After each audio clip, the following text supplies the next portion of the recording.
Vamos então começar o 14º capítulo, reflexo condicionado específico. Pródromos da hipnose. Começo, início da hipnose. Após observarmos o fenômeno do hipnotismo no espetáculo público, imaginemos que o magnetizador seja um homem digno de respeito, capaz de nutrir a confiança popular. Suponhamos seja ele procurado por um cidadão qualquer, portador de doença nervosa, desejoso de tratar-se pela hipnose.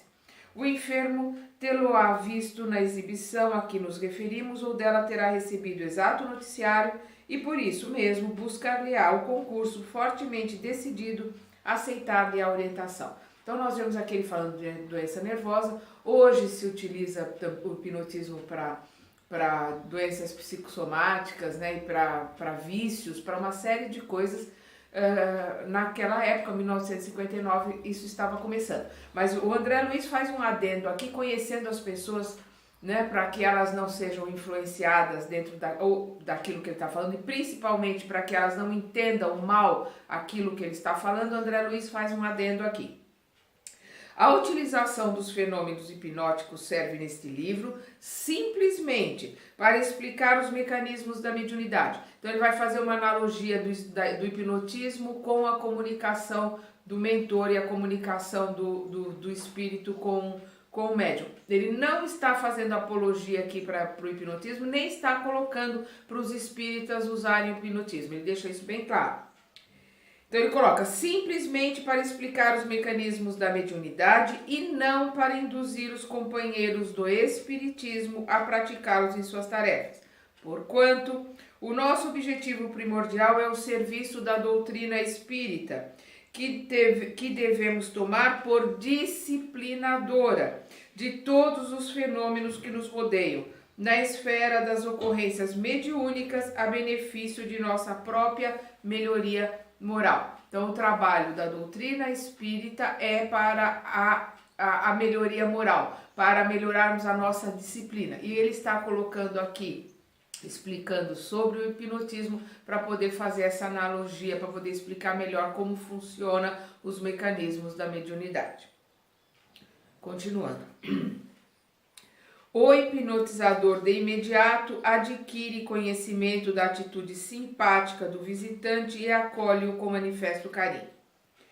Toma-lhe a mão, entrando de imediato na aura ou no halo de forças do paciente e endereçando-lhe algumas inquirições. Então nós vemos aqui, toma-lhe a mão, ou seja, entra na aura desse paciente. Ele entra no campo magnético, no campo energético deste paciente. Então aí a gente precisa entender que às vezes existe essa necessidade de se trocar essa energia, Então nós vemos que às vezes em algumas reuniões mediúnicas, em algumas casas, existem condições muito, digamos assim, rígidas.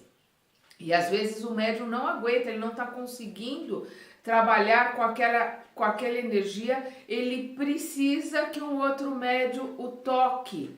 E este toque é único e exclusivamente para dividir essa carga eletromagnética, para que aquele que está tocando seja como um fio terra, para poder facilitar a comunicação daquele médium. Então, o André está colocando aqui que a gente veja as necessidades, não é para se deixar de ter métodos e organização de trabalho, mas para se entender que cada caso é um caso e às vezes há a necessidade desse toque para que essa energia seja dividida. A gente precisa tirar preconceitos e ideias pré-concebidas, Então nós vamos aqui. Toma-lhe a mão, entrando de imediato na aura ou halo de força do paciente, endereçando-lhe algumas inquirições.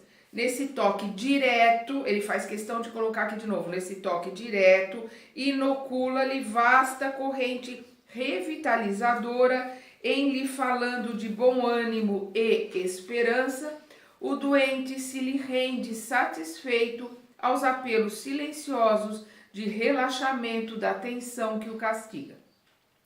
O consulente prestará ligeiros informes acerca dos sintomas de que se vê objeto e o anfitrião paternal convidá-lo a sentar-se em larga poltrona que lhe faculte mais amplamente o repouso. Então nós vemos aqui uma atitude paternal, uma atitude de confiança, um trabalho muito sério em relação à cura, ao tratamento pelo hipnotismo. Todos serão curados? Não. Precisa de uma sintonia, precisa que haja um magnetismo, digamos assim, muito forte. Mesmo assim, vamos lembrar, o maior magnetizador que já existiu, que foi o Mestre Jesus, não pôde curar a todos, ele pôde ajudar alguns e curar alguns, porque precisa da sintonia, e precisa do merecimento e da vontade, né? Daquela vontade daquele que se encontra ali. Por isso que Jesus colocava: a tua fé te curou, foi a tua energia, a tua vontade é que te curou. Foi você que se, digamos assim, auto-hipnotizou, né? E através da tua fé, você mudou a sua energia, mudou as suas moléculas internas e você se curou. Então vamos continuar aqui. Mecanismos do fenômeno hipnótico. Recorrendo, por exemplo, em nosso estudo, ao conhecido processo de Libot, o hipnotizador passará a ação franca, colocando-se à frente do enfermo e situando de leve a mão esquerda sobre a sua cabeça, manterá 2 dedos da mão direita à distância aproximada de 20 a 30 centímetros dos olhos do paciente, de modo a formar com eles um ângulo elevado, compelindo-o a levantar os olhos em atenção algo laboriosa para que lhe fixe os dedos por algum tempo.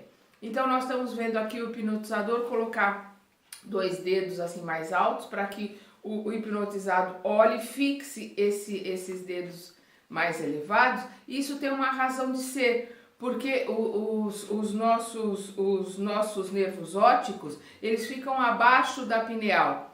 Então quando nós olhamos para cima, nós comprimimos um pouco a pineal. Por isso nós temos um ato reflexo, um reflexo condicionado da oração, na hora que nós vamos orar, de nós levantarmos a cabeça, mas principalmente nós olharmos para cima. Isso é um ato reflexo. Quando a gente quer tentar lembrar alguma coisa, que a gente quer pensar para, puxa, onde eu pus alguma coisa, tentar lembrar de algum livro, onde eu li isso, automaticamente nós olhamos para cima, porque é uma forma de nós acessarmos, né, colocarmos acessarmos as glândulas, a glândula pineal, né, e fazermos com essa compressão, através de elevarmos os olhos, de ativá-la, principalmente para a oração.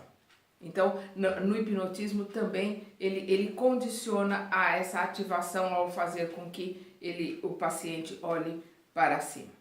Com esse gesto, o magnetizador estará projetando o seu próprio fluxo energético sobre a epífise, sobre a pineal. Vamos lembrar lá no livro Missionários da Luz, né, no capítulo 2, até ele coloca aqui embaixo uma nota de rodapé, agora do editor, de se reler no capítulo 2 do Missionários da Luz sobre a epífise, que é a glândula pineal. Nós estudamos lá no Missionários da Luz. Então, com esse gesto, o magnetizador estará projetando o seu próprio fluxo energético sobre a epífise do hipnotizado, glândula esta de suma importância em todos os processos medianímicos. Então, ele não está falando aqui em processos mediúnicos, ele está falando em medianímicos. Quando a gente fala de anímico, nós estamos falando nossos próprios interiores. Então, em todos os nossos processos interiores, é muito importante que a gente acesse a pineal para a disciplina, para o autocontrole, para a oração, para que possamos mudar de padrão vibratório através da oração, mudar a nossa sintonia para os nossos tratamentos. É muito importante. Nós vamos ver uma palestra do Dr. Sérgio Felipe de Oliveira, inclusive tem essa palestra sobre a glândula pineal na minha playlist, quem quiser acessar para assistir, quando ele fala sobre a glândula pineal. E tem uma outra palestra dele também, eu vou colocar, quando ele fala sobre o tratamento e como a oração faz muita diferença na hora que o paciente toma um remédio e ele faz uma oração, ele coloca nessa oração que esse remédio vai atingir diretamente aquele órgão necessitado. Ele fala é um experimento, um estudo feito na USP em São Paulo, que o remédio age mais rápido. A resposta do remédio sobre aquele paciente que orou e que, digamos assim, direcionou o remédio para aquele órgão que necessita, essa resposta a esse remédio é muito mais rápida do que aquele paciente que só tomou o remédio, não fez a oração, não direcionou, não fez esse comando do cérebro para direcionar o remédio para atuar no organismo. Então vamos voltar aqui quando ele diz: com este gesto, o magnetizador estará projetando o seu próprio fluxo energético sobre a epífise, né, sobre a glândula pineal do hipnotizado, glândula esta de suma importância em todos os processos medianímicos, por favorecer a passividade dos núcleos receptivos do cérebro, provocando ao mesmo tempo a atenção ou o circuito fechado no campo magnético do paciente, cuja onda mental projetada para além de sua própria aura é imediatamente atraída pelas oscilações do magnetizador que, a seu turno,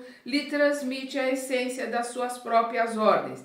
Ou seja, essa tensão no circuito fechado é quando o corpo recebe aquela ordem ou do magnetizador, do hipnotizador, ou através da automagnetização, né, da própria pessoa que está dando aquele comando para que o corpo, aquelas energias vão para que aquelas energias sejam enviadas a determinado órgão ou para que aquele remédio atue sobre determinado órgão. Vamos lembrar Jesus quando ele perguntava: que queres?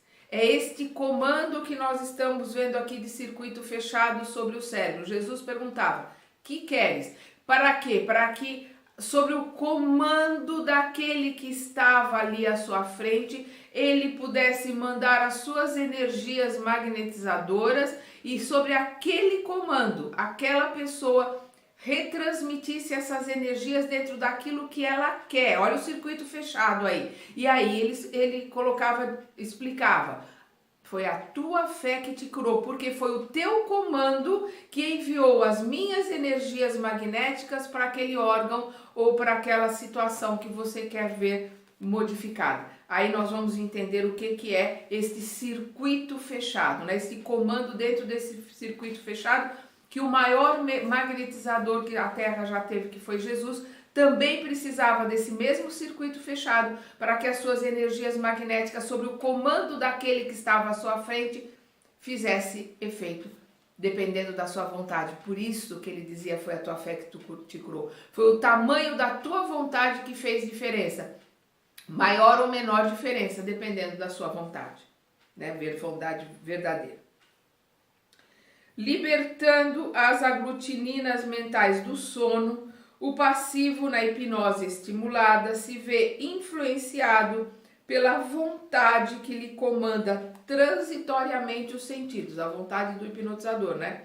Vontade essa a que, de maneira habitual, adere de modo próprio, quase que alegremente.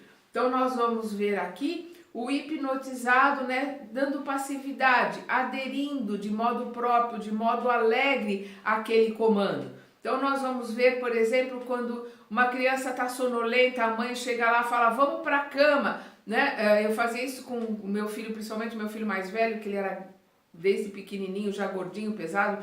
Ele muito cedo eu já não conseguia mais carregá-lo, então eu dava esse comando, ele ia dormindo, né, para a cama, e eu ia através da minha voz comandando: sobe aqui, olha o degrau, vamos subir, vamos deitar, né, para que ele continuaria dormindo ali. No dia seguinte ele nem lembrava que eu o caminhei até a cama. Isto é este moto próprio que ele coloca aqui, adere de moto próprio.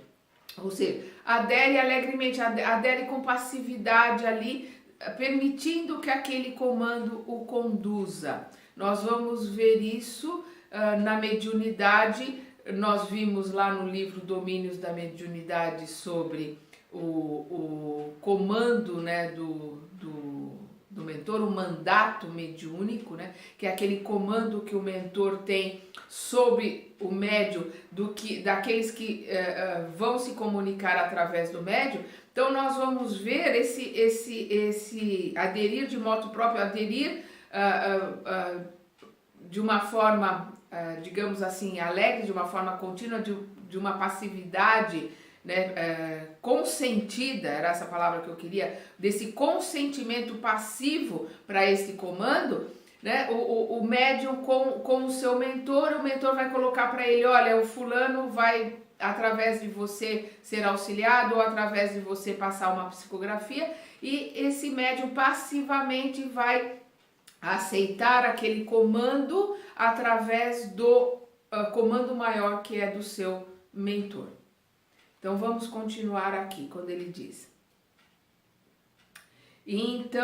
é então que o hipnotizador, para fixar com mais segurança a sua própria atuação, exclama em tom grave e calmo. Então abre aspas aqui, nós vamos ver o comando do hipnotizador. Não receie, segundo o nosso desejo, passará você em breves instantes pela mesma transfiguração mental a que se entrega cada noite, transitando da vida ativa para o entorpecimento do sono, em que os seus ouvidos escutam sem qualquer esforço e no qual não se sente você disposto à voluntária movimentação. Durma, descanse, repouse na certeza de que não terá consciência do que ocorra em torno de nós. Despertará você do presente estado quando me aprouver, perfeitamente aliviado e fortalecido pela supressão do desequilíbrio orgânico. Fecha aspas. Termina aqui, né, as palavras do comando do hipnotizador, que está ali tirando dele, na medida do possível, né, tirando dele aquele sentimento, aquele medo, aquela fobia, né, ou aquela compulsão para determinado vício, né, que o hipnotismo é utilizado muito para se curar vícios. O doente enlanguece satisfeito, acalentado pela sua própria onda mental de confiança, exteriorizada ao impacto do pensamento positivo que o controla. E o hipnotizador reafirma, tocando-lhe as pálpebras de leve. Abre aspas. Durma tranquilamente, tudo está bem. Acordará livre de todo o mal. Acalme-se e espere. Não sofrerá qualquer incômodo. Dentro de alguns minutos, chamá-lo-ei à vigília. Fecha aspas. Então, nós estamos vendo aqui o comando do hipnotizador para que aquele hipnotizado relaxe, se tranquilize. Ele está dando um comando para ele, para que ele se mantenha alegre, se mantenha feliz, né? E que afaste dele aquele pensamento ou daquela doença ou daquele vício. Então, ele está dando um comando para que ele obedeça principalmente após acordar, quando ele estiver em vigília. O doente dorme e o magnetizador retira-se por alguns minutos. Então nós estamos vendo aqui ele explicando como funciona o hipnotismo, né? Numa pessoa que está fazendo um tratamento de cura ali com o hipnotismo. Ele continua aqui. Mecanismos da hipnoterapia, né? Uma terapia através do hipnotismo. Enquanto adormecido, a própria onda mental do paciente, então o próprio magnetismo, o próprio comando do paciente em movimento renovador e guardando consigo as sugestões benéficas recebidas, atua sobre as células do veículo fisiopsicossomático, anulando tanto quanto possível as inibições funcionais existentes. Ou seja, é a energia do paciente que dará o comando para as suas células, porque ele coloca aqui sugestões benéficas recebidas, atua sobre as células do veículo fisiopsicossomático, anulando tanto quanto possível as inibições funcionais existentes. Vai depender da sua força de vontade, vai depender das energias que ele está mandando, vai depender, como Jesus coloca, da sua fé, né, daquela força de vontade de que as coisas vão mudar, e vai depender do seu merecimento. Então nós estamos vendo tudo isso para que possamos entender analogamente como funcionam esses comandos hipnóticos, essas induções na mediunidade.